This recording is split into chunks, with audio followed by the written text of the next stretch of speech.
2절을 보면 내가 가서 이 블레셋 사람들을 치리이까? 여호와께서 다윗에게 이르시되 가서 블레셋 사람들을 치고 그 일 나를 구원하라 라고 응답을 받았습니다.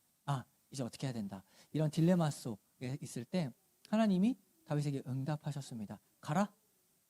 가서 구원하라 라고 정확하게 아주 명확하고 정확한 응답, 모호하지도 않습니다. 가라. 그리고 구원하라. 아주 정확한 응답을 받았죠. 이제 가려고 합니다. 그런데 사람들이 같이 있었던 600명이 말립니다. 뭐라고 하냐면 3절을 보면 다윗의 사람들이 그에게 이르되 보소서 우리가 유다에 있기도 두렵거든 하물며 그일라에 가서 블레셋 사람들의 군대를 치는 일일까? 아니 지금 우리 생명이 지금 어떻게 될지도 모르고 우리도 지금 위협한데 누가 누구를 돕습니까? 사람들이 그렇게 얘기한 겁니다. 그런데 다윗의 지금 상황을 한번 보세요. 다윗은 그걸 모르고 있는 게 아니죠. 그런데 다윗은 지금 응답을 받았습니다. 아주 정확한 응답이죠. 그것도 자기 생각이 아니라 하나님의 응답입니다. 명확한 하나님의 응답을 받았습니다. 그러면 이 사람들한테 가서 이렇게 할 수 있죠. 야, 니네가 몰라서 그래. 나 응답 받았거든.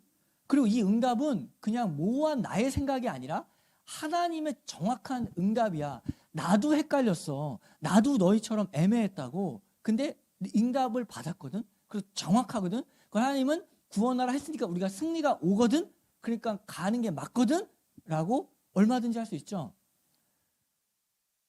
그래서 이 교회에서도 신앙생활 할 때 이 정확한 응답 받은 사람이 정말 무서운 겁니다. 이러면은 이제 더 이상 갈 자리가 없는 사람입니다. 응답 받았으면은 대화가 안 되죠. 그리고 이게 틀린 것도 아니고 맞는 건데. 근데 다윗이 어떻게 하나 보십시오.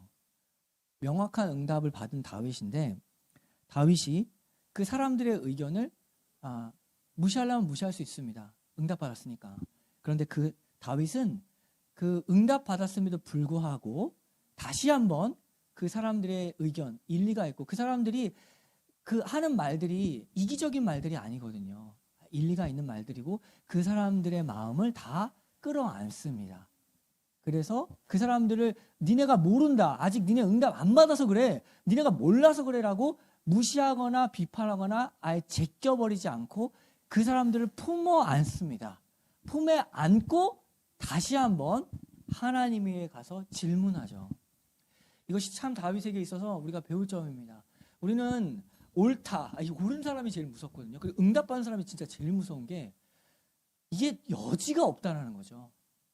이게 뒤로 갈 여지가 없습니다. 그런데 한번 다윗을 보세요. 다윗은 그들을 다시 끌어안고 하나님에게 다시 묻죠. 4절 보세요.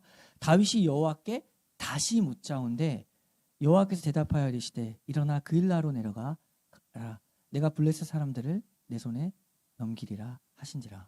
다윗은 사람들을 끌어안고 그 응답을 가지고 다시 한번 하나님께 질문합니다. 하나님, 사람들의 이야기를 들어보니까 믿음이 흔들리는 것이 아니라 사람들의 상황들을 이해하고 어려운 형편들과 그들의 한계들이 있습니다. 하나님 정말 이것이 맞습니까? 다시 한번 하나님께 물어보는 것이죠. 그리고는 갑니다.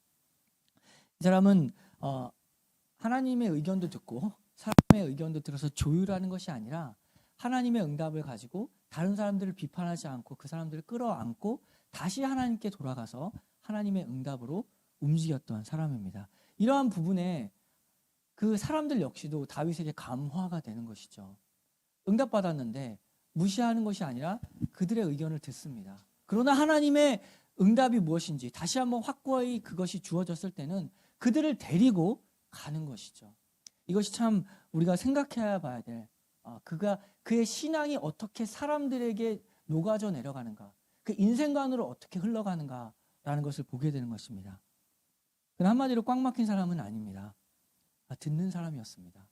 하나님의 말씀 듣고 사람들의 의견을 듣고 그러나 사람들의 의견에 좌지우지되지 아니하고 그들을 품고 가는 사람이다. 다시 질문하는 사람이다. 라는 것을 보게 되는 것이죠.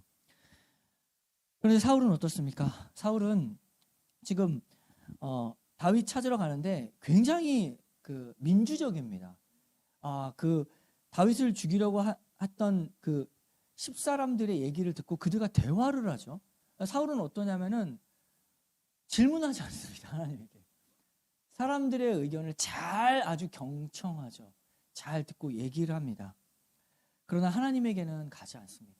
하나님께 묻지 않습니다. 어떤 왕이, 어떤 리더가 더 좋아 보일까요? 사람들의 눈에는 사울이죠. 사울은 그 사람들의 이야기를 듣고 정말 그 사람들의 이야기대로 합니다. 볼 때는 만족할 만한 왕이죠. 그러나 사울과 다윗의 차이가 어디에 있는가? 하나님에게 질문했던 다윗과 사람들의 이야기를 듣고 평화롭고 민주적이지만 하나님에게 질문하지 않았던 사울이 있습니다.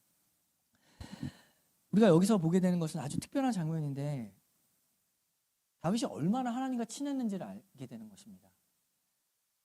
사랑의 관계, 그리고 어떤 관계 속에서 그 사람과 친하냐 안 친하냐, 그리고 어떤 사랑의 모든 관계가 그런데 그 증거가 무엇이냐면 묻는 겁니다.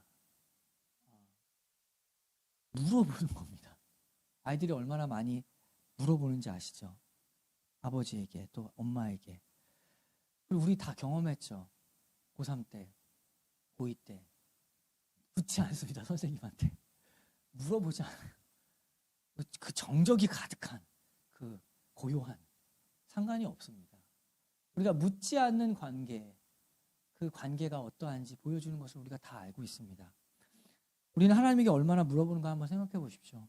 작은 일에서든 하나님 어떻게 생각하세요? 지금 다윗 보시면 이런 이야기들 속에서 딜레마에 있습니다. 하나님 어떻게 생각하세요? 갖는 게 맞습니까? 이게 하나님과 얼마나 친밀한 관계가였는지를 보여주는 것이죠.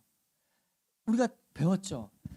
다윗은 진짜 하나님께 질문할 수 없는 급박한, 이게 지금 너무 막 쫓기는 상황에서도 하나님께 지금 질문하는 상황에서 수많은 시편들이 나옵니다. 그건 다 하나님과 친밀한 관계 속에서 나타난 고백이었습니다. 하나님과 친하냐 안 친하냐 아주 간단한 질문 속에서 알 수 있습니다. 우리는 하나님께 물어보고 있는가? 하나님 어떻게 생각하세요? 하나님, 이렇게 화가 나는 일들이 있습니다. 하나님, 이게 맞습니까? 정말 억울한데요? 하나님은 어떻게 생각하십니까? 하나님, 이렇게 물어보는 관계가 하나님과 내가 얼마나 친밀한지를 보여주는 증거가 됩니다. 하나님과 멀어지는 거 어떻게 하는지 아주 간단합니다. 묻지를 않습니다, 하나님한테. 뭔가 고민은 되게 많아요. 그런데 하나님에게 묻지 않는다라는 것은 하나님과 얼마나 멀어지는지를 보여주는 하나의 증거가 되는 것입니다. 우리 모든 사랑의 관계가 있습니다. 우리가 함께 사랑의 관계로 묶여졌다는 것은 어떻게 지내는지 물어보는 거죠. 어떻게 살아가는지. 질문이 없는 관계라는 것은 사실 굉장히 멀어진 관계의 하나의 증거가 됩니다. 하나님과 우리는 어떤 관계 속에 있는가? 왜 질문하지 않는가? 작은 건 내가 해결하려고 하고 이런 것까지 물어봐야 되는 걸 내 스스로 그 어떤 한계를 정하고 있는 것은 아닌가? 우리는 얼마나 하나님께 질문하고 있는가? 다윗을 한번 보십시오. 너무 귀찮을 정도로 얘기했잖아. 응답했잖아. 똑같은 얘기 또 하게. 응답했잖아. 근데 또 물어보죠. 또 물어봅니다. 계속 물어보죠. 또 물어보는 거 보세요. 그일라 사람들이 이번에 구해줬습니다. 그런데 사울이 그일라 이야기를 듣고 지금 쫓아온다는 얘기를 들었습니다. 다윗이 하나님께 물어봤습니다. 하나님, 이게 사실입니까? 그일라 사람들이 나를 배신한다는 것이 정말 믿을 수가 없습니다. 이것이 정말 사실입니까? 물어보죠. 그럴 것이다. 너가 그일라를 구해줬는데 그일라 사람들은 너를 배신할 거야. 믿을 수가 없다는 거죠. 또다시 물어봅니다. 정말 그렇습니까? 또다시 물어보죠. 11절, 그일라 사람들이 나를 그의 손에 넘기겠나이까? 주의 종이 들은 대로 사울이 내려오겠나이까? 이스라엘 하나님 여호와여, 원하건대 주의 종에 일러 주옵소서. 여호와께서 이르시되 그가 내려오리라 하신지라. 다윗이 다시 물어보죠. 12절, 23장의 12절. 다윗이 이제 그일라 사람들이 나와 내 사람들을 사울의 손에 넘기겠나이까? 하니 여호와께서 이르시되 그들이 너를 넘기리라. 배신할 거야. 네가 구해줬는데 그일라 사람들 너 배신할 거야 라고 말해주죠. 계속 물어보죠. 배신할 거라고요? 구해줬다니까요? 아니야, 배신할 거야. 그 사람들은 너를 그냥 사울의 손에 넘길 거야. 그러니까 떠나가라 라고 말해보죠. 믿을 수가 없습니다. 근데 다윗이 끊임없이 무엇이 드러나냐면 하나님께 끊임없이 질문합니다. 끊임없이 하나님에게 물어보죠. 이것이 다윗의 삶의 전부였습니다. 다윗은 끊임없이 하나님에게 물어봤던 사람입니다. 근데 질문이 없었던 시간을 기억하죠. 다윗과 밧세바 시간. 질문이 없습니다. 그 다윗이 밧세바를 범했던 그 1년의 기간 동안 질문이 없습니다. 하나님에게. 물어보지는 않습니다. 그래서 그 기간 동안에 시편도 없죠. 하나님께 물어보지 않는 시간들, 하나님과 관계가 멀어진 시간들, 그 안에서 시편이 전혀 나오지 않습니다. 친밀한 고백이 나오지 않는다는 것을 보게 되는 것이죠. 다윗에 있어서 신앙관을 볼 때 그는 참으로 하나님에게 물어보는 사람이었습니다.